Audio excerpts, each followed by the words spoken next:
Hi, and welcome to the Core Daily. It's not a minute, it's just daily. Were you alive in 1993?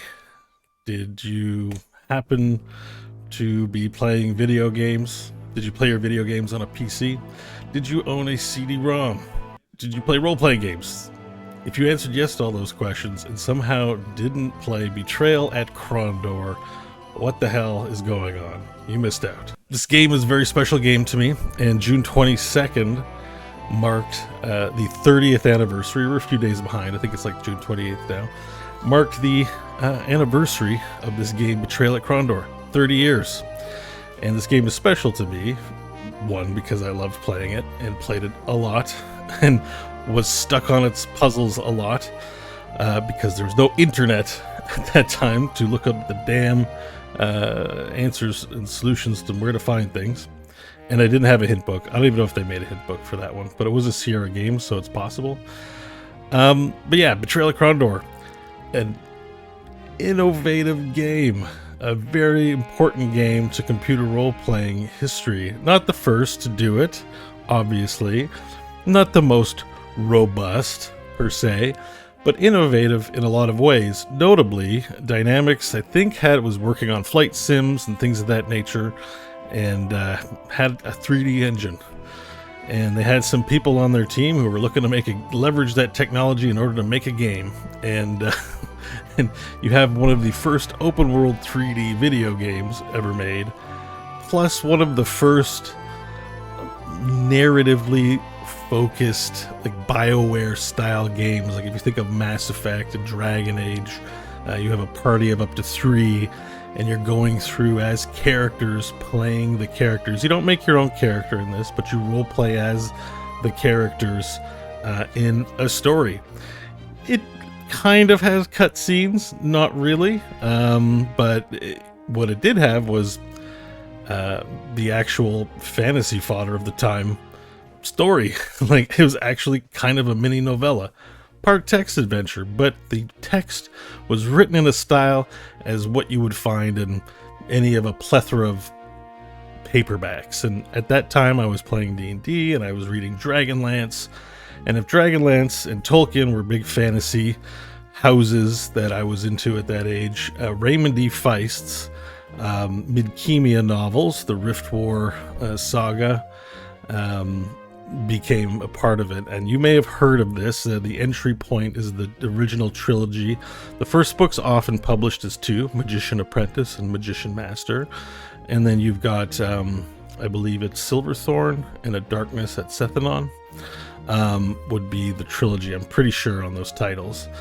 But yeah, so these cats at Dynamics want to have a 3D engine, they want to make a role-playing game, and they want to do it well. And what they churned out was something I think never seen before in computer role-playing games, in that they had characters, a story, a 3D engine, turn-based combat on a grid with 3D they were sprites, but 3D units, kind of, because this 1993 was a year after Mortal Kombat, and you know, the photorealism of Mortal Kombat had just kind of taken place. And one of the other major aesthetic tentpoles of Betrayal at Krondor is the fact that they hired actors to dress up in fantasy gear, and they somehow blended it in such a way that the hand-painted backdrops kind of mesh okay with the look of the giant mustaches of all the characters in this video game. And most importantly, when I started playing online games, and I had to come up with an online handle that would stick with me for over 30 years now. Well, I guess it would be 30 years since the game was 30 years old. I didn't use that name before then. Gorath. And Gorath is a major character. In fact, he's on the box cover art.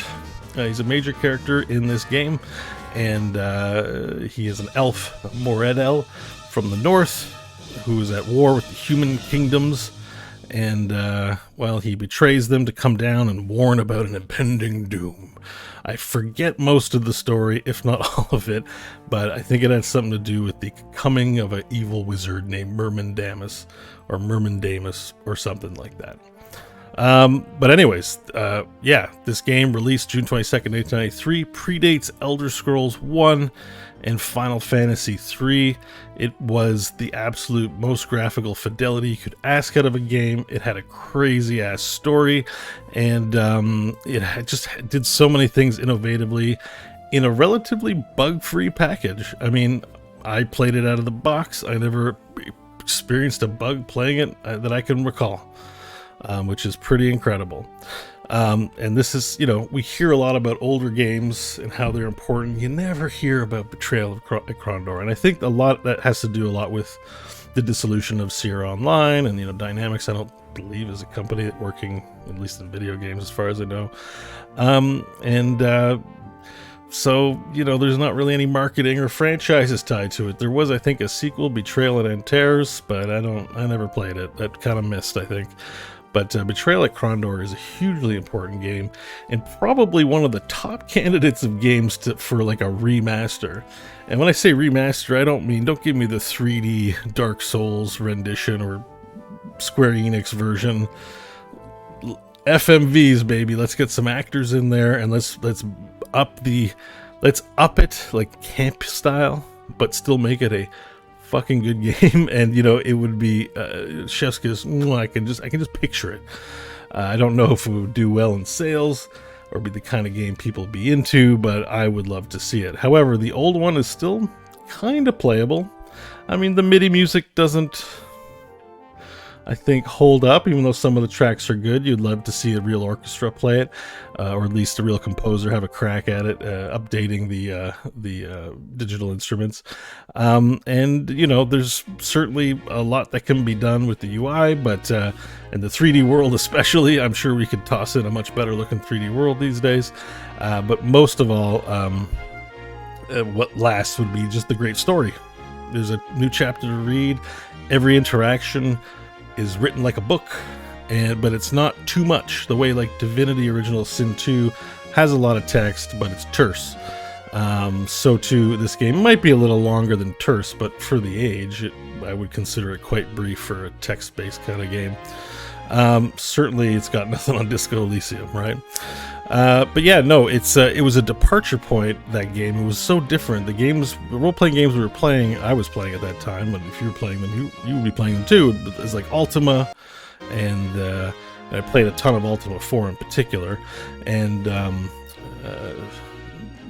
TSR, like silver gold box games, like I had the Beholder and Pool's Radiance and stuff like that. Like, one in particular too, there was a Dragonlance one that was terrible, but I loved because I liked playing Dragonlance, and it's like this game just like blew expectations out of the water. And the Super NES, I think, was out at that time. Super NES couldn't handle a game like this. This is why I had a PC, for this freaking awesome adventure. And it had turn-based tactical combat, Divinity style, no terrain and no things, but you moved your guy on a little chessboard, and then the enemies moved, and you had spells and attacks. The skill system predates Elder Scrolls. In order to get better at something, you do it. It's one of the first systems I think that I've ever seen had really something like that. It had barding. Swoop into a town, hit the inn, need to earn some coin, bard. Bad at barding, they'll boo you out, but as you got better at barding, you would earn money and earn more money. And you know, just like in many of these games, you can get skill books and ways to boost up in addition to practicing to kit out your character for the full adventure. One of the first pretty much open world 3D RPGs at that graphical fidelity, with pre-made characters to form a plot and a story. I think it's probably still pretty playable today. The graphics probably are rough, but overall the story and adventure is probably still a good one. And if you played that game, you'll remember no internet. And one of the things I used to bang my head on so much were the Mored Hell Warlock chests. And these were chests littered all throughout the kingdom that were unreadable unless you had an elf in your party, which was Gorath, or you had a wizard with a spell that could detect or comprehend languages. And yeah, if you couldn't guess the riddle, guess what? You weren't opening the box. There was no way around it. I think I spent a whole afternoon once trying to figure out a damn riddle. And you can try to brute force it by guessing all the combinations, but some of them were pretty long combinations of words. And I wasn't as clever about games as I am now. So I remember struggling with them quite a bit and feeling so satisfied when you finally figured out a riddle. It was pretty great. This also featured FMV, like full motion, not full motion videos, like more like snapshots. They took photos of everything, but they had real actors dressed in the campiest fantasy gear. But you know what? It worked. At the time, it worked. I loved it. I didn't have a complaint about it. And I look at it now and I'm like, yeah, it's rough, but you know what? I love it. And I forgot to mention at the top, but there has been one of the designers and producers, designer/producers, Neil Halford guy on his YouTube channel had a 30th anniversary reunion of devs that worked on the game. And I was, and I guess I'm one of 300 people that it might have mattered to, because I was shocked to find the views of this channel so low. And I'm gonna show it here, and you should go, if you're interested or remember it, search it out. Just even watch 10 minutes. Like, there's some fun stories, because when I talk about the costumes, you had a theatrical coordinator who was just going out, handing out cards and being like, do you want to come and shoot some photos? It's not, you won't be naked, you'll be dressed up. Like, at that time, how many people were shooting photos for role-playing games, right? Like, what a weird ask to the adult actors of that day that they were looking for. The game had ambitious storytelling. I mean, it set itself, I think, in between the books A Darkness at Sethanon and Prince of the Blood, which was another book. I mean, Raymond D. Feist, I think, has pretty much spent his whole life writing the Midkemia novels, and it's crazy how little of it there is in popular media. No Amazon show, no Netflix show, Disney's not, who owns the IP? Who the frick knows? Like, I don't know. But he's written like a bajillion books. Like, you're here waiting for George R.R. Martin, whatever, George R. Martin, whatever, George Martin to write those books. Here you got a guy who like drops a book a week. There's a ton of these books. Now, they're kind of, I don't think they're going to age quite as well. They're a little more young adult, but it's a fantasy world, and they managed to make a really engaging game out of it. I'm sure you could make a great TV show out of this, or movie or something. But anyways, this game had like armor and weapons, nice graphics for all of them. I remember even at that my young age going like, this looks way better than other stuff. Like they actually got artists at the time to like draw compelling pieces of equipment. You had to repair and you could be good at weaponsmithing or blacksmithing, so you could repair your armor and weapons. They had magical spells and magical schools. They had a day-night cycle, a rest period. The art like has a consistent aesthetic, and it is a long-ass adventure. There's tons to do here. Tons of little villages. Had a full-blown map. And you might look at this map and go, but at the time, this was a gorgeous map in which to track yourself on the map and see the towns and wonder, what's that over there? Do I ever get to go to that part of the map? And sometimes you're like, oh shit, there's a part of the map we do get to go to. And it was like mind-blowing at the time. So, man, I could gush forever about this game, but really it's a core daily. It's meant to be shorter. So, all I want to say is there's a great little 30th anniversary video that's out there. I don't know if the sale's still on, but I picked up Betrayal at Krondor and Betrayal in Atari. Is a good old game. Betrayal and Terras, I think it's called, for like $5 or something on sale at Good Old Games, GOG. God, I just call it GOG. I forget what the actual name of the of the website is. Good Old Games, yeah, I think so. And it's kind of got me like, oh, maybe I should go back and read the Feist novels. And for those, if you just want a little TLDR on the fiction, it's basically the first two books are kind of slow. This is a commonly regarded fact because he wrote it first in his career. But basically, in the 70s, and there's a funky, I'm going to clip it, but there's a funky little interview with Feist that's probably on the CD-ROM that is so low res, but explains all this. It's really great. You owe it to yourself to maybe Google search it and watch that. But he was playing war games, D&D, like in the 70s. and started writing the books in the 80s and 90s, and he's been doing it ever since. I think he's still around, he's still kicking, and he's still putting out those books. Based on, we have shows like Expanse and like Critical Role that have things based on their campaigns. This guy's like one of the first to do it, and to do it prolifically, like almost like it's insane the number of books. But anyways, Magician, Apprentice, and Master is a story of these Pug and Thomas. Can't remember what their relations are. They may just be growing up in the same kingdom. I forget the Thomas storyline, but his is rough. And Pug is going to become a magician. And at the same time, you're in this fantasy world. There is a rift that opens up between two worlds, and the I think it's the Suranai, a rift opens to another kingdom, and this is like an Asian-inspired kingdom. And they both consider each other hostile, so they're at war because of these gates that have opened up. And then, it also results in a big plot and death and all that kind of stuff, which leads up to events that happen in Betrayal at Krondor. And then after that sort of series of books, Feist did go on to write with an author named Janny Wirtz a whole trilogy based on this Asian Suranai culture. So it isn't kind of like this otherization like Asian invaders. It's like two different kingdoms. So then he spends a trilogy of books talking about that kingdom and what it was like, the Rift War, from that perspective.